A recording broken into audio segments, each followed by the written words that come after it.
Some scholars say that smoking is haram. I'd like to know what's your opinion. And does smoking invalidate the fast? As far as smoking is concerned, several years before, when science hadn't advanced that far, most of the scholars used to say that smoking is makruh. Based on the hadith of Muhammad sallallahu alaihi wasallam, which is mentioned in Sahih Bukhari, volume number 1, in the book of Adhan, hadith number 855, where the Prophet said that anyone who eats garlic or onion, they should stay away from us and stay away from the mosque. Prophet said that, don't come to the mosque after having garlic or onion because there's bad breath. When you are smoking, the breath is worse than onion or garlic. So based on this hadith, therefore garlic and onion doesn't become haram, it was makruh. So based on this hadith, scholars give the fatwa that smoking is makruh. But now, after science has advanced, we have come to know that smoking is nothing but it's a slow poisoning. Tobacco in any form, whether smoking, cigarettes, whether bidi, whether tobacco and hookah, whether chewing tobacco, all forms of tobacco contain nicotine and tar. And we know it's nothing but slow poisoning. That is the reason most of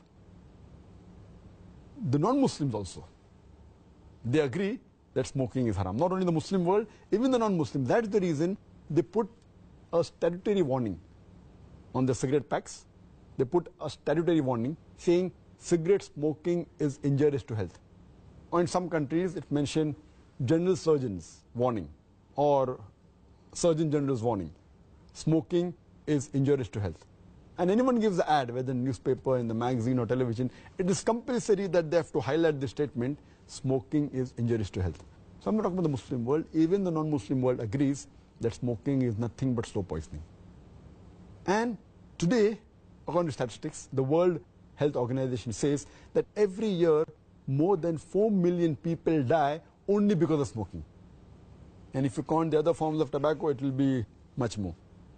And today medical science tells us, and even I had learned when I was doing my medicine in the medical college, that more than 90% of the lung cancer deaths are only due to smoking, whether cigarette or bidi or whatever it is.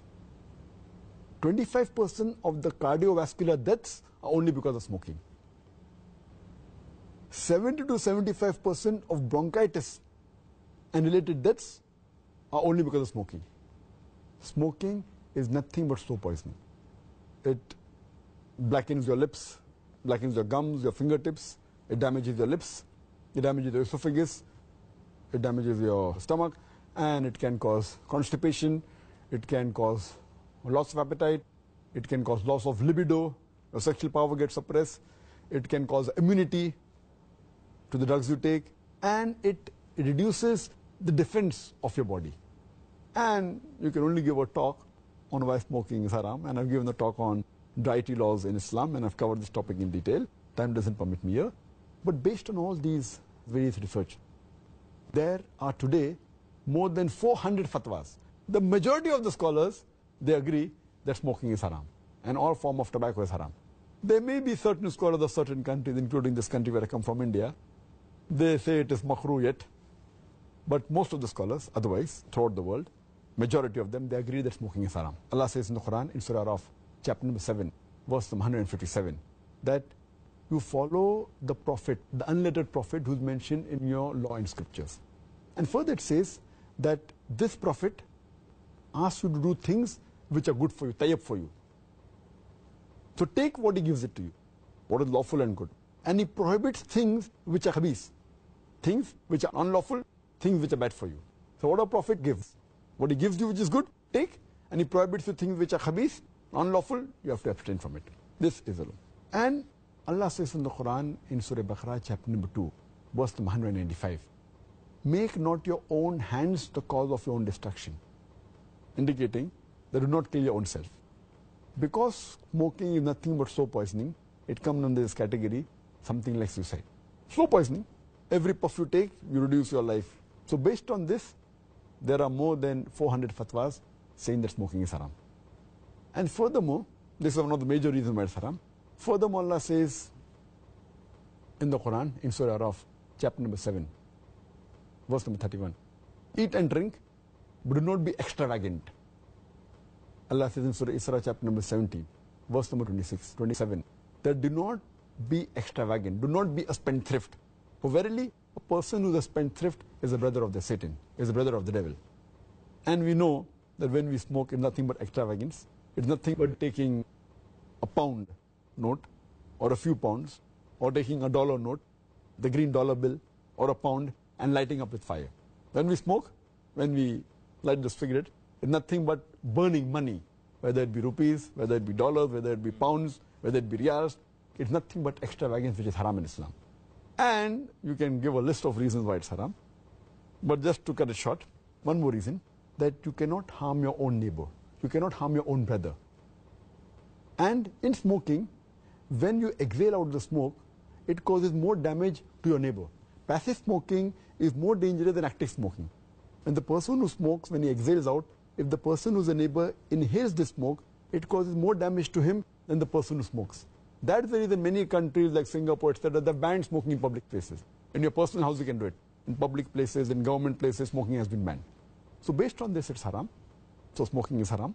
As far as the second part of the question is concerned, that does smoking invalidate the fast?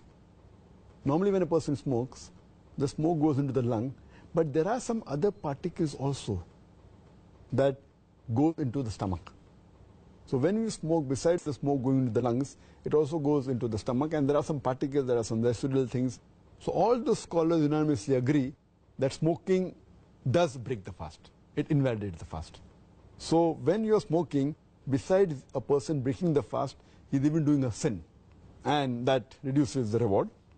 And many people who are chain smokers, they don't smoke during fasting, but the moment the fast ends, after iftar, they take puffs and they keep on smoking the full night.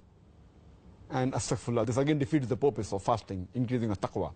And if a person can abstain from dawn to dusk, from the beginning of dawn to sunset, very well he can abstain from smoking from the cradle to the grave. So it's my advice, the chain smoker, Ramadan is a very good time where they can really stop smoking, and that will be a permanent part in the life, inshallah, for the future.